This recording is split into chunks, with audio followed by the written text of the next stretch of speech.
This is what happened when I took a jug of coconut water, the same stuff sitting in every grocery store cooler, and cooked it down into a homemade potassium fertilizer, a potassium-rich liquid fertilizer, in under 24 hours.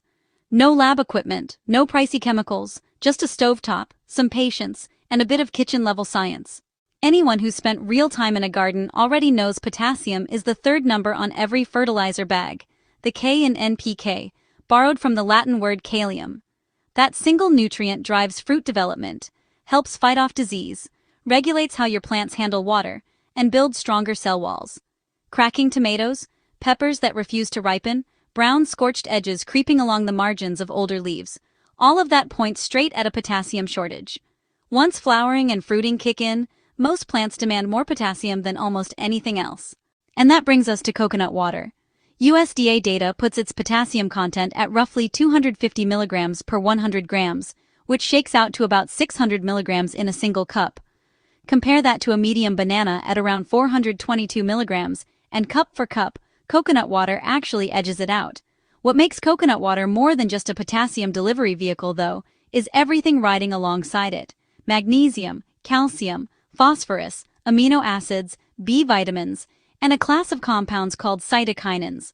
Those are real plant growth hormones. The primary one found in coconut water is zeatin, and zeatin is the specific cytokinin that researchers have identified as most active in stimulating plant cell division. Back in 1941, a researcher named Johannes van Overbeek figured out that coconut endosperm stimulates cell division in plants. And that discovery is the reason coconut water has been a staple in plant tissue culture labs, used directly in tissue culture media, for decades. Looked at as a fertilizer, coconut water carries a low but potassium-leaning nutrient profile, roughly 0.1 nitrogen, 0.05 phosphorus, and 0.3 potassium. I do want to clear something up while we're on the numbers. Figures like 0.09, 0.04, 10.5 float around online, and those actually describe coconut water blended with molasses, not the pure liquid. Real numbers are far more modest. Modest still has value, though. It just means you're working with a supplement, not a stand-in for your main fertilizer program. In the world of organic gardening and sustainable agriculture more broadly, that's exactly the role coconut water plays best. A targeted supplement, not a replacement. With that covered, let's get into the actual method, and if you're picking up useful information so far, take a second to hit the like button and subscribe to the channel if you haven't yet. That small step helps more than you'd expect. Alright, back to it. Two paths exist for turning coconut water into concentrated plant food, and they produce different results, which is why I'm covering both. One wraps up in less than a day, the other takes about a week. Simple evaporation is the fast route, the one that fits our 24-hour window. Pour your coconut water into a wide pan and simmer it low and slow. Potassium and the other minerals don't break down with heat, so as the water cooks off, every mineral left behind gets more concentrated. A full gallon can reduce down to a cup or two of dark, thick liquid loaded with minerals, and that right there is your potassium gold. Here's the honest trade-off, and I'd rather lay it out than gloss over it.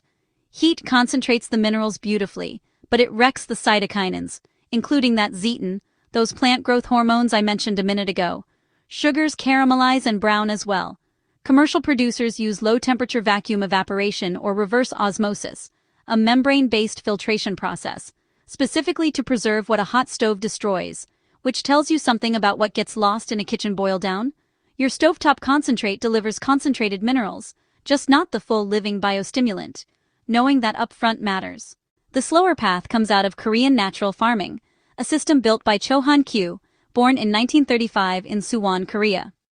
After studying natural farming methods in Japan during the mid-1960s, he folded those techniques into Korean fermentation traditions and launched the Jeonnong Natural Farming Institute. By 2014, that institute had trained more than 18,000 people, and the methods had spread to over 30 countries. Fermentation sits at the core of the KNF approach. You chop vigorous young plant growth, mix it roughly 1-to-1 with brown sugar, and let time and microbes do the work, with coconut water serving as the liquid medium. According to the University of Hawaii's College of Tropical Agriculture publication SA7, that fermentation runs approximately 7 days, dropping to 3 to 5 days in warm and humid climates, but never finishing in 24 hours. That same publication points out that checking at the 24-hour mark only lets you adjust the packed volume, not confirm the batch is done. Anyone claiming overnight KNF fermented plant juice is jumping the gun. Once properly finished, you dilute it heavily, typically around 1 part to 500 parts water, and apply it either as a soil drench, going directly to the root zone, or as a foliar spray applied to the leaf surface.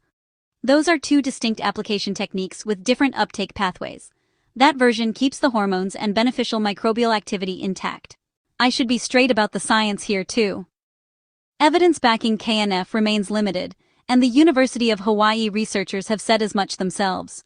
Some of their field trials did turn up higher beneficial bacteria counts in naturally farmed soils, but a 2025 study published in the journal Applied Soil Ecology found that the indigenous microorganism process actually decreased fungal diversity, running directly against one of KNF's core claims. Fermentation genuinely releases nutrients and works as a fertilizer. Broader microbial claims, though, are still under-evidenced, and I'd rather give you that honest picture than oversell it. Whichever method you go with, application stays pretty straightforward. For the boiled concentrate, dilute it to about 1 tablespoon per liter of water and apply it as a root zone soil drench, not as a foliar spray on the leaves, every 2 to 4 weeks.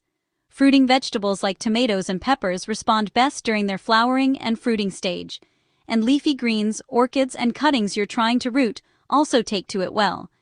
Think of it as a complement to compost tea and other DIY organic gardening inputs, rather than a standalone fix. A few guardrails to keep in mind before you start pouring. Coconut water carries about 2.6 grams of sugar per 100 grams, and too much of it feeds soil mold while drawing in ants and fruit flies, so always dilute. Sodium sits at about 105 milligrams per 100 grams, meaning repeated heavy doses in containers can drive salt buildup. Excess potassium also blocks the uptake of magnesium and calcium, which means you'd be creating brand new deficiency problems while trying to fix old ones. If your soil test already reads adequate for potassium, skip this altogether. Economics deserve a clear-eyed look as well. Retail coconut water runs roughly $3 to $5 a liter, and at that price, using it as a potassium source makes zero financial sense. A 50-pound bag of sulfate of potash costs about $30 to $40 and delivers 50% potassium oxide, so you'd burn through an absurd volume of store-bought coconut water trying to match that. Where the math flips is when the coconut water costs you nothing, leftovers from cooking, liquid drained from fresh coconuts, or proximity to commercial processing. In India alone, 3.2 billion liters of coconut water pour out of the copra industry, copra being the dried coconut meat processed for its oil, every year without adequate treatment. That's a nutrient-rich waste stream going into drainage ditches instead of gardens. So, can you turn coconut water into potassium gold in 24 hours? With the evaporation method, you absolutely can concentrate those minerals into a usable DIY garden supplement. Just keep your expectations calibrated. You're getting concentrated potassium and minerals, not the full hormone package. The slower ferment delivers that second piece. Either way, something most people toss in the trash ends up feeding your plants. That's a trade I'll take every time. If this helped you out, hit like, subscribe, and leave a comment telling me whether you've ever tried coconut water on your plants. I genuinely want to hear how it went. Thanks for watching, and I'll catch you in the next one.